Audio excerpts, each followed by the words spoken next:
For me, the almighty government determined my job to be essential. And I think the biggest tragedy of COVID and these mandates, et cetera, are the fact that so many people were willing to not only decide who was essential versus not essential, but they were also willing to allow the government to decide that they are essential and non-essential. The government clearly picked the winners and losers, and I think that a lot of people became angry from that. And frankly, the lockdowns are why I decided to run. Being a military officer, as leadership, you never do something that you yourself are not, you never ask somebody that you're in charge of to do something you yourself are not willing to do.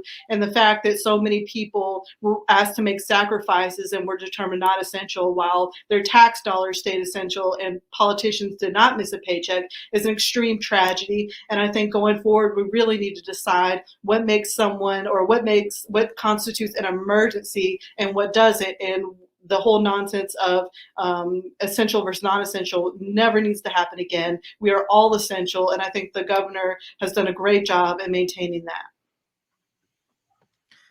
Excellent. Melissa?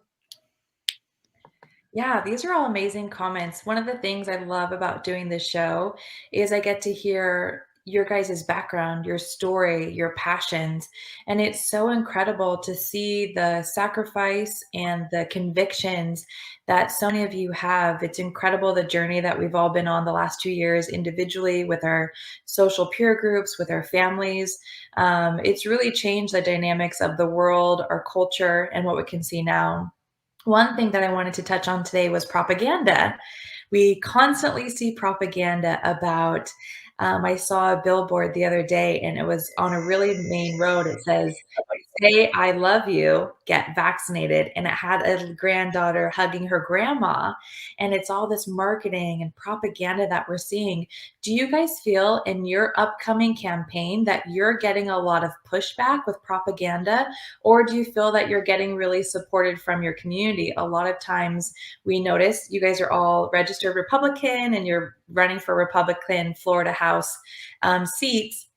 Are you seeing the propaganda against you and being like, you don't really stand for freedom? And so we just want to talk a little bit about the marketing and propaganda that we've been seeing the last 2 years and how our community members can really figure the truth for themselves. We'll start with Emily, Brian, and then we'll go to Ken. So I think that President Trump did a really good job of awakening the grassroots or the public with how biased the media can truly be, and that you really need to listen to who is giving you the information, and for lack of better words, fact check it yourself, because who's checking the fact checkers, right? I'm not receiving pushback as far as running for office from grassroots, from freedom lovers, from people who really want to see a change in what they've been seeing. But I am unfortunately seeing pushback from some of our Republican Party, because I'm running against the party chair here in Duval County. And I think that we're ready for a change here in Duval and in Nassau.